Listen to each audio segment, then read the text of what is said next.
So hi friends, మనం ఎప్పటి నుంచో చూస్తున్న వార్ 2 కూలీ సినిమాలు అయితే రిలీజ్ అవ్వడం అయితే జరిగింది. సో ఈ రెండు సినిమాలు ఒకే రోజు అయితే రిలీజ్ అయింది. మొదటి రోజు ఎవరు ఎక్కువ కలెక్షన్ సాధించారు అంటే కూలీ సినిమానే సాధించింది.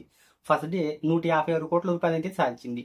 సో ఇంకా సెకండ్ డే గురించి అయితే మాట్లాడుకుందాం. కూలీ సినిమా అంటే మొత్తం బడ్జెట్ వచ్చేసరికి ఈ మూవీకి 350 కోట్ల రూపాయలు జరిగింది. అంటే మొత్తం సాంకేతిక నిపుణుల రెమ్యునరేషన్, ప్రమోషన్ ఖర్చులు అన్ని కలుపుకొని. ఇక ఈ మూవీ తెలుగు రాష్ట్రాల్లో వచ్చేసరికి జిఎస్టీతో కలిపి 54 కోట్ల రూపాయలు బిజినెస్ జరిగింది. ఇంకా తెలుగు రాష్ట్రాల్లో ఈ మూవీ బ్రేక్ ఈవెన్ కావాలి అంటే 55 కోట్ల రూపాయల డిస్ట్రిబ్యూషన్ షేర్ను, 110 కోట్ల రూపాయల గ్రాస్ వసూలను రాబట్టాలి. ఇంకా అలాగే ఈ మూవీ ప్రపంచవ్యాప్తంగా అంటే ప్రీ రిలీజ్ బిజినెస్ విషయానికి వస్తే 100 కోట్ల రూపాయలకు వచ్చేసరికి తమిళనాడులో, కేరళ, కర్ణాటకలో 20 కోట్లు, ఇండియాలో నార్త్ ఇండియాలో వచ్చేసరికి 50 కోట్లు, ఓవర్సీస్లో 85 కోట్ల రూపాయలు బిజినెస్ జరుపుకుంది. దీంతో వరల్డ్ వైడ్గా ఈ మూవీ 310 కోట్ల రూపాయల డిస్ట్రిబ్యూషన్ షేర్ను, 624 కోట్ల రూపాయల గ్రాస్ వసూలను రాబట్టాలి. ఇంత రాబడితేనే ఈ మూవీ క్లీన్ హిట్ గా నిలుస్తుంది. సో ఇక ఈ మూవీ డే వైజ్ అంటే తొలి రోజు కలెక్షన్ ఒకసారి అయితే చూసుకుందాం మనం.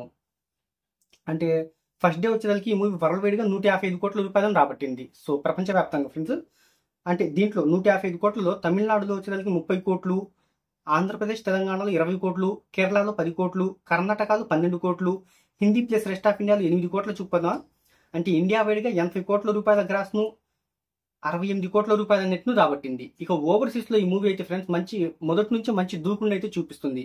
అక్కడ వార్ 2ని కూడా డామినేషన్ చేస్తూ ఏకంగా తొలి రోజు 75 కోట్ల రూపాయల కలెక్షన్స్ అయితే రాబట్టింది అక్కడ. సో ఇక ఈ కలెక్షన్స్ తో ఈ మూవీ తొలి రోజున ప్రపంచవ్యాప్తంగా 155 కోట్ల రూపాయల గ్రాస్ ఓపెనింగ్స్ అయితే రాబట్టింది. అంతకుముందు లియో 146 కోట్ల రూపాయలతో సో ముందంజలో ఉంది, అక్కడ తమిళనాడులో ఫస్ట్ ప్లేస్ లో ఉంది. సో దాన్ని కూడా ఈ మూవీ అయితే క్రాస్ చేసేసింది. ఇక రెండో రోజు విషయానికి వస్తే ఈ మూవీ సో కొంతమందికి అయితే వర్కింగ్ డే, ఇంకొంతమందికి అయితే హాలిడే అనేది ఉంది.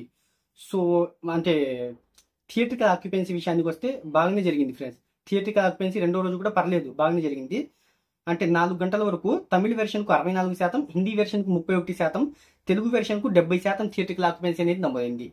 ఇక రెండవ రోజున విషయానికి వస్తే ఈ మూవీ తమిళనాడులో 25 కోట్లు, తెలుగులో 20 కోట్లు, Karnataka, Kerala, Hindi plus rest of ఇండియాలో 5 కోట్లు, ఇక ఓవర్సీస్ లో 20 కోట్ల రూపాయలు.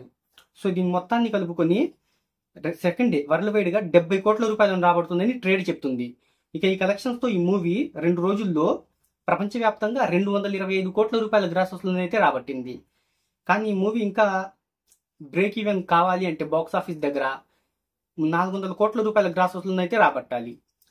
అంటే ఇంకా వచ్చేసరికి మనకి ఆదివారం, శనివారం ఈ 2 రోజులు అయితే ఉంది. ఈ 2 రోజుల్లో బాక్స్ ఆఫీస్ దగ్గర ఎంత రాబడితే అంత వీలైనంత వరకు వెనక్కి రాబట్టినట్టే వచ్చే దాంట్లో.